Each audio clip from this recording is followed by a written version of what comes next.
it very much started for me when I was like 14, 15. It happened very, very quickly.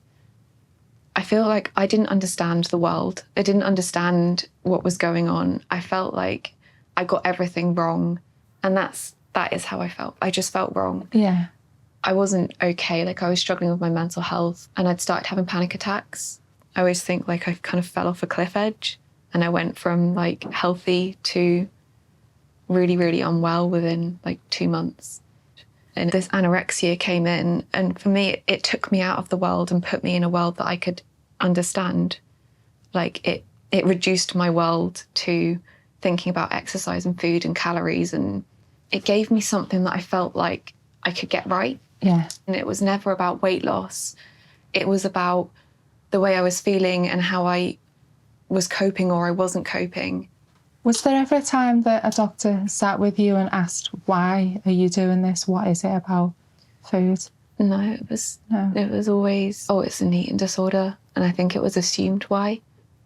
When I was going through my treatment plan as a teenager, it was very much more about the nutrition and eat all your fruit and veg, and you can be nice and slim. You can eat all of this and still stay slim. But I was never going to eat everything what they were telling me to eat. So then I ended up eating nothing. Yeah. And then that's where it spiraled. I think I would much rather keep eating what I know I can eat, rather than trying new foods or textures. Just, I don't like new foods because I don't know what the texture's going to be like. It becomes such a negative experience. Yeah. Like, if I get overwhelmed, I'll just shut off. Yeah. There's that part of me that just shuts down. They picked up on a few things, like they were sort of like, my behaviours were very ritualistic and all that kind of thing. Then when I came out of hospital, the word autism had been thrown around by a few people, and I'd read some stuff online. The more I read about it, the more I felt like everything made sense. And I wrote my consultant like a 10-page letter of all of these things that I'd noticed that I was like, and this makes sense if this is autism, and this makes sense if...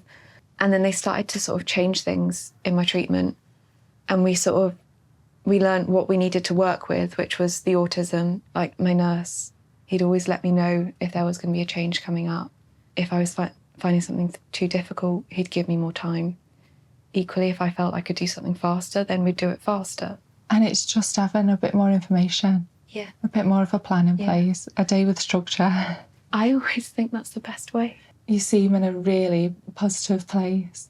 Yeah. So right now, I'm looking at returning to uni in September as a full-time student. Oh, congratulations. I've got a job. I'm getting into a better place in my physical health. I'm managing food a lot better than I was. Fantastic. And again, like, I'm not managing a huge variety of food, but I'm managing enough.